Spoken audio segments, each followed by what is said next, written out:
Greetings and habari to all my bright young scholars out there. Welcome to the History Corner, and I am your host, Professor Whoa. And if you don't know, now you know.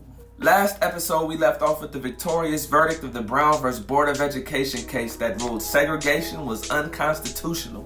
Thurgood Marshall and his fellow attorney homies celebrated into the night, only to soon realize that deliberate speed was built on more deliberation than speed. A lot of people thought it was gonna go like this.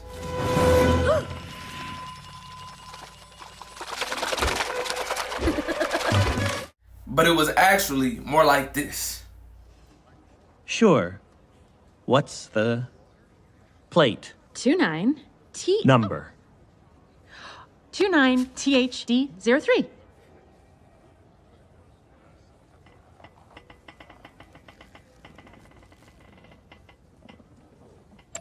Two.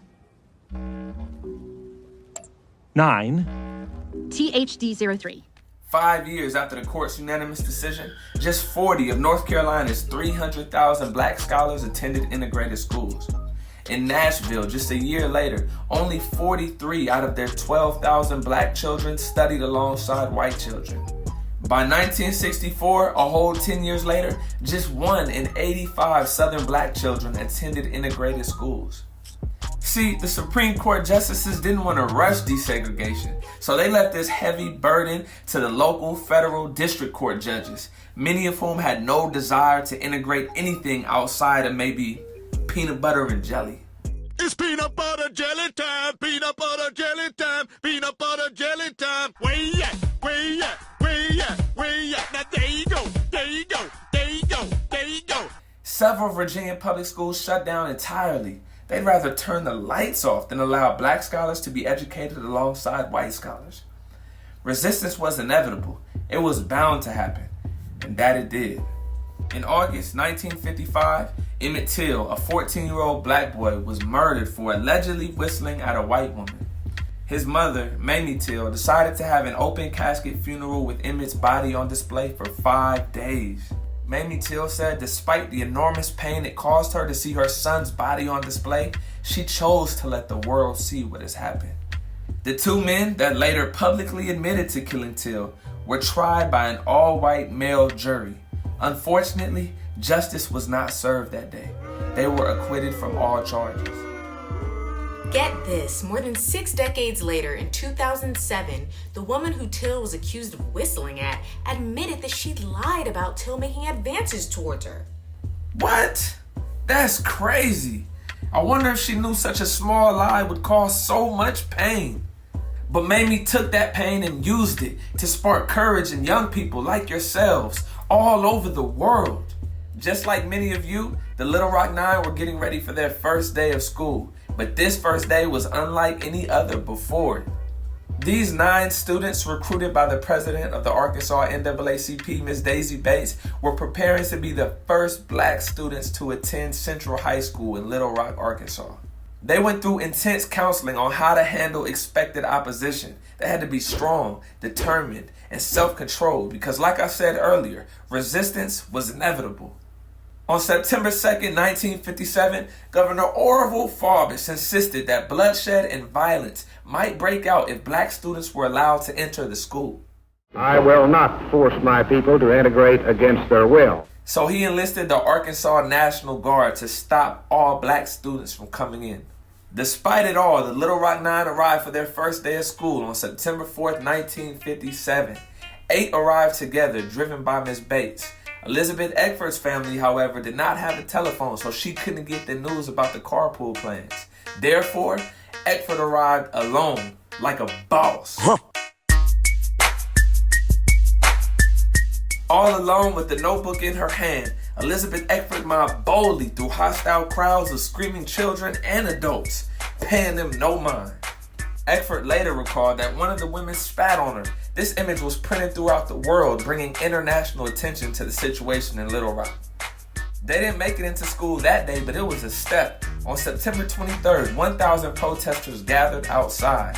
It became so hostile with riots and threats of violence that the police had to evacuate the students early. The next day, President Eisenhower sent in 1,200 members of the U.S. Army and placed them in charge of the 10,000 National Guardsmen. Now, escorted by these troops, the Little Rock Nine attended their first day of full classes on September 25th, 1957. This challenge must be met, and with such measures as will preserve to the people as a whole their lawfully protected rights in a climate permitting their free and fair exercise. We have to celebrate the small wins, but the battle had just begun. Many of the students shared stories of abuse and harassment that affected both them and their families. For instance, Melba Pattillo shared how she was kicked, beaten, and had acid thrown on her face. Gloria Ray's mother was fired from her job with the state of Arkansas because she refused to remove her daughter from the school. In September 1958, 1 year after Central High was integrated, Governor Faubus closed all Little Rock high schools for the entire year to prevent black attendance. The schools remained closed until the following year, not opening again until 1959. Then, in 1960, the Bridges family volunteered their 6-year-old daughter, Ruby, to be the first African-American scholar to desegregate the all-white William Frantz Elementary School in Louisiana. As soon as Ruby entered the school, all the white parents took their children out. All the teachers, except for one, refused to teach while a black scholar was enrolled. Barbara Henry from Boston, Massachusetts, taught Ruby one-on-one for over a year, as if she were teaching a whole class. Shout out to all the amazing, phenomenal teachers out there. Ruby received violent threats daily, but showed bravery in the midst of every threat. There were countless examples of resistance, but through strategy, perseverance, and unity, progress was made. In 1964, the Civil Rights Act of 1964 was passed by Congress.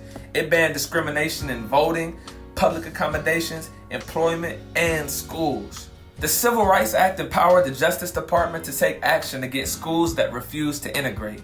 Now, federal officials had the power to withhold funding, money, Chipola, guacamole, Gouda, bread, all of that from segregated schools. By 1969, when President Lyndon B. Johnson left office, the government had begun to cut off 634 school districts and terminated funding for more than 120 of them. Within 5 years, nearly a third of Southern black children attended integrated schools. By 1973, as many of 90% did. Desegregation was on the up and up, but as we entered into the 90s, the process began to once again slow. According to a recent Times article, more than half of the nation's school children are in racially concentrated districts, where over 75% of students are either white or non-white. According to research from UCLA's Civil Rights Project, black students are just as segregated today as they were in the early 1960s. In most schools throughout the country today, there's little contact between white scholars and scholars of color. I personally believe that children with more exposure to people with other cultures and ethnicities are less likely to stereotype and more likely to seek out diverse experiences as adults. The more we come to truly know each other, the more we can grow to respect one another as our neighbor and our friend. Although we've come such a long way, we still have a long way to go. But today we celebrate those freedom fighters who've made a difference with hope, education, and action. Remember, like Ruby Bridges, the Little Rock Nine, and the many heroes that I didn't get a chance to discuss, you are strong, courageous, brave, determined, and resilient. And now that you know their story, it's time for you to continue building yours. Thank you for tuning in to the History Corner with Professor Whoa! And if you didn't know, now you know. Peace and much love to you till next time. It was all a dream. I have a dream.